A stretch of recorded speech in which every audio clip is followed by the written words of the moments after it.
There's no one diet that works or doesn't work.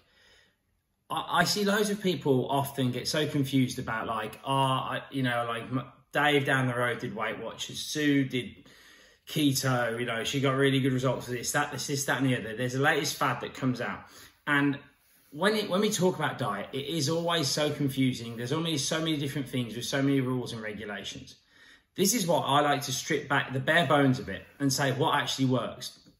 The only reason any old diet works in particular is because it creates a calorie deficit. There is no other key secret to that. Now, if you have an allegiance to a certain diet, that is absolutely fine and you should run with it. If you've done Weight Watchers before and you found that that works for you and that you really enjoy it, then you keeping weight off that way and feeling leaner and healthier is only going to be better for you doing that diet. Same as if you've done keto, if you've done vegan, if you've done any of the diets at all. Don't think that it's the certain rules that that diet has that makes you lose weight that works and that makes it special. It isn't. It's just because it creates that deficit that we're after with everything. So like for vegan, for instance, we take away meat, which is basically a whole macro. Therefore, you take out that creates your calorie deficit and it gets you to cut out all the sweets, all the crisps, all the other crap as well. Then you look at keto. Keto says, well, you can eat meat, you can eat fats, but you can't have any carbohydrates. We're taking another full macro away. And again, you cut out all the crap. So don't get bogged down by thinking, I have to do one diet or I have to do this, that, or the other. So pretty much the moral of the story is this: don't get bogged down on what type of diet you're trying to do. Always worry about the deficit first, then relate the food to it.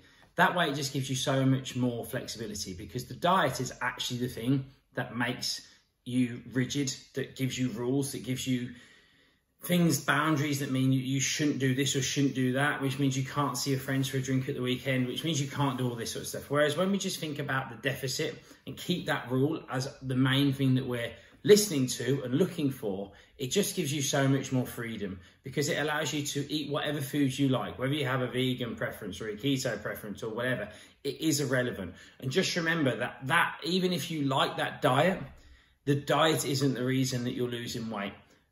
The creating of the deficit is.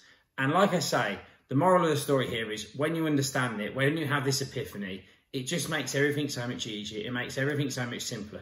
Don't get me wrong, I completely think that what nutrients you have, what different foods you have are massively important, because it's going to help your energy levels, it's going to help your performance, it's going to help you look and feel better. And that's ultimately what we want at the end of the day. We want to feel better, we want to feel happy, we want to feel lean and fit and ready to rock.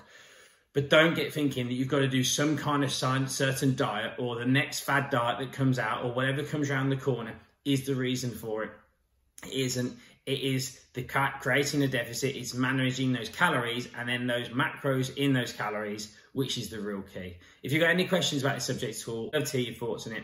Just leave me a comment down below and I'll catch up with you soon. Take care.